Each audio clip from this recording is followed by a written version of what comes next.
Hi, my name is Laura Rice. I will be performing the eyes, ears, nose, and throat exam for Maryville Nursing 612 Advanced Health Assessment. This is Tyler. He's my participant, and he is over the age of 18. So starting off with the visual assessment, we performed a Snellen test to test farsightedness in the triage, and Tyler scored both 20/20 in each eye. Now to check for nearsightedness, we will perform the Rosenbaum chart. So I'll have you hold this 14 inches from your face, cover one eye, and read the smallest sign you can see. 428739. Okay, and switch eyes. 428739. Okay, it does appear that Tyler's vision in both eyes for nearsightedness is 20/20. Tyler does not wear correction, nor does he disclose any double vision, eye pain, or blurred vision. Moving on to the external structures of the eye, I will assess by inspecting and palpating his eye structures. Starting with the eyebrows, do you have pain? Nope. Okay, and then the periorbital and orbital structures, any pain or tenderness? No. Okay. The eyebrows appear to be symmetrical. The outer eyebrow does line up with the temporal canthus of the eye. The skin surrounding the eyebrows is intact without any lesions or redness or swelling. Go ahead and close your eyebrows. Any pain or tenderness right here? No. So the eyelid closes without difficulty and is equal. I do not see any flickering or extra movements in the eyelid. There is no lesions, redness, swelling, or drainage noted to the eyelid area. The eyelashes are equal and diffusely, appropriate on each eye. I do not appreciate any periorbital swelling, redness, or any masses or lesions. Looking closer at the eyeball, I will assess the sclera. So I will have you look to the right and up, and I will shine a light on your sclera. And now switch eyes. The sclera is pearly white. It does appear moist. I do not see any foreign bodies. There is diffuse vasculature through the sclera, which is a normal finding. Now looking at the cornea, I do see that the cornea is round with a round pupil equal bilaterally. The iris is brown bilaterally. I do not see any ulcerations or foreign bodies or abrasions to the eye. That is notable. Shining the light to check the pupillary response, I will shine the light looking for both direct and consensual pupillary reaction or response, and I do see that. Now shining the light out here, looking for the light reflex within the cornea, that is present as well. Now we will assess for extraocular movements as well as the extraocular muscles. So what I'll have you do is follow my finger. We will be testing the 6 cardinal visual field directions. So only moving your eyes, follow my finger.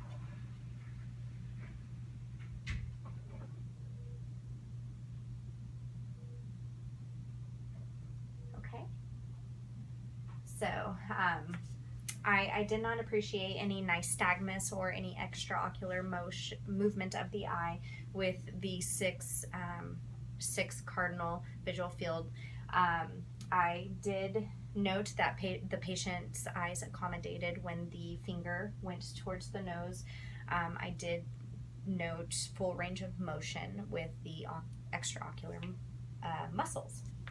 Now we will check for any more nystagmus with the cover-uncover test. So what I'll have you do is place this in front of one eye and lower it, and do it one more time. Okay, and switch eyes. Okay, and do it again. This test, I was looking in each individual eye for any nystagmus or any other movement of the eye, which I did not appreciate, and that is a normal finding. Now we will go to the ophthalmoscope to assess inside the eye. So,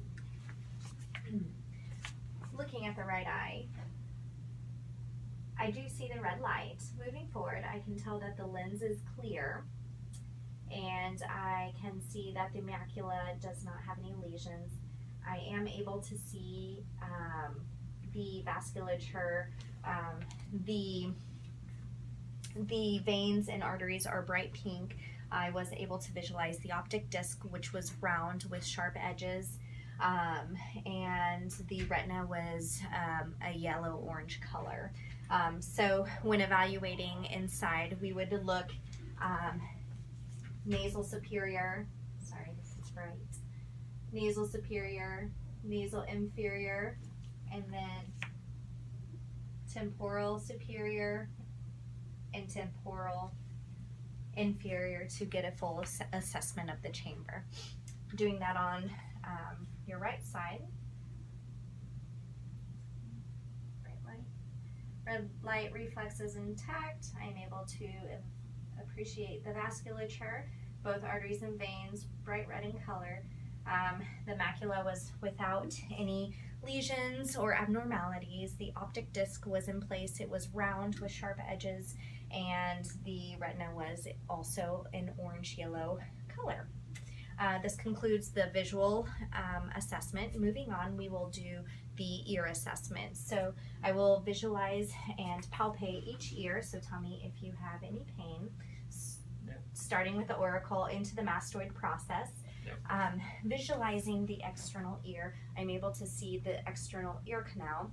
There's no drainage, no redness, no swelling, no obstruction. Visualizing on the other ear, also no redness, no drainage, no swelling or obstruction. With my otoscope, I will look inside the ear, pulling up on the auricle and placing the speculum in. I am able to see the ear canal. There is a little bit of cerumen. I am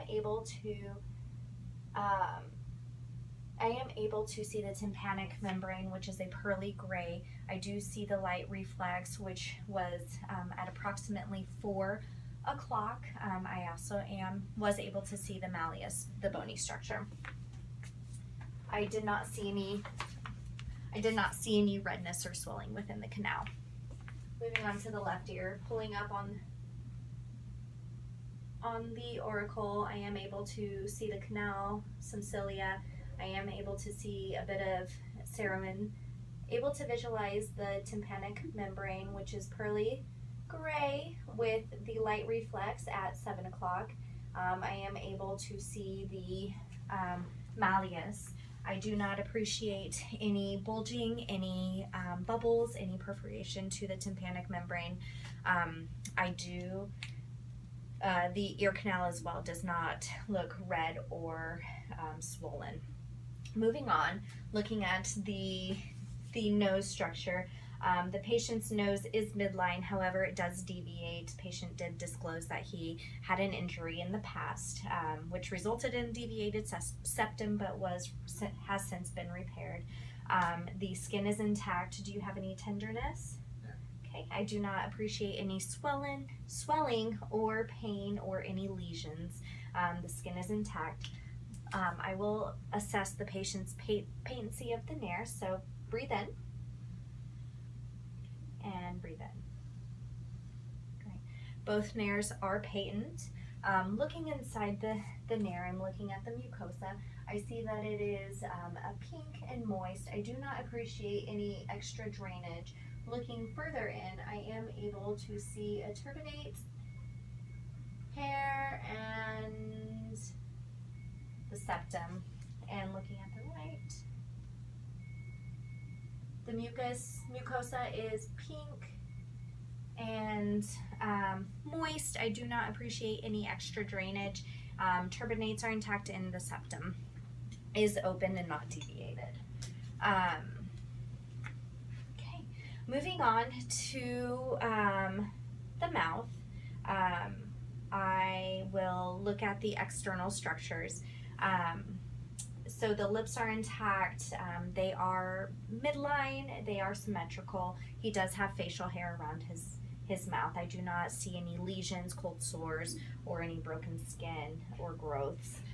Placing my gloves on, I will take a look on the inside of the mouth. At the inner lip, and that skin seems to be intact without any lesions. It is pink and moist. I do not see any ulcerations. Smile for me and bite down.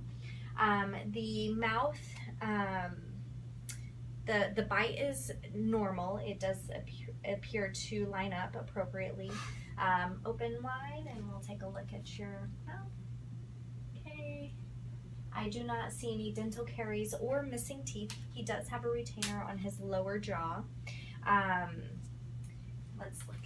We'll look at your buccal mucosa.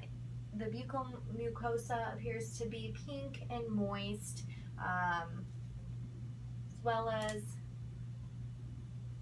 the gingiva appears to be pink and moist and intact without any redness or swelling. It lines up closely with the teeth. Stick out your tongue. The tongue is pink and moist as well. Go ahead and stick your tongue out and move it side to side. And we can tell that the cranial nerve 12 is intact. I did not see any ulcerations on each side of the tongue, or redness or swelling. So moving forward, looking at the palate, I do see that it is a lighter pink, but it does look moist without any ulcerations, perforations, or any abnormalities. And go ahead and open up wide, stick out your tongue, and I will look at the patient's tonsils. His oropharynx does not appear to be red. It does appear to be pink and moist. I was not able to note any swelling to his tonsils. His uvula was midline. Go ahead and open up and say ah. The uvula rises and it does not deviate, which is an appropriate finding. Now we will elicit the gag reflex. And each side. Okay. The patient had an appropriate gag reflex. Moving back to the hearing, I had forgotten to perform the hearing test. So real quick, the patient has been able to answer questions appropriately, so I can tell his hearing is intact. Real quick, I would like to do the Weber test, so I will hit the tuning fork, place it on your head. Let me know if you hear it in both ears. Yes. Okay. Now we'll do the Renee test to determine if he is able to hear how his hearing is between bone conduction and air conduction. So I will hit the tuning fork, place it on your mastoid process. When you can't hear it anymore, let me know and I'll place it in front of your ear.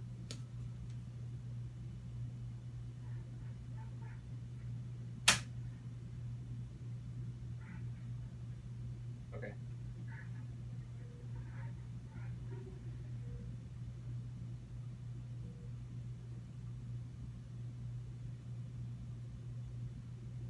Okay. Okay, we'll do the other side.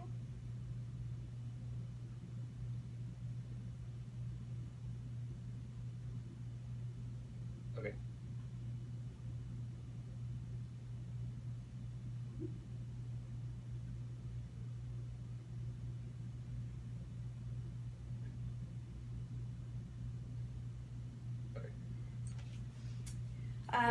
The patient's air conduction was twice that of bone conduction, which was a normal finding.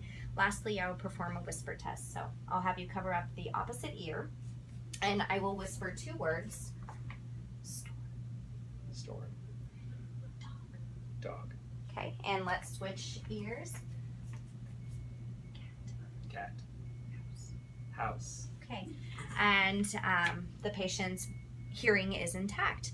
This concludes my video for the eyes, ears, nose, and throat for Maryville's Advanced Health Assessment 612. Thank you.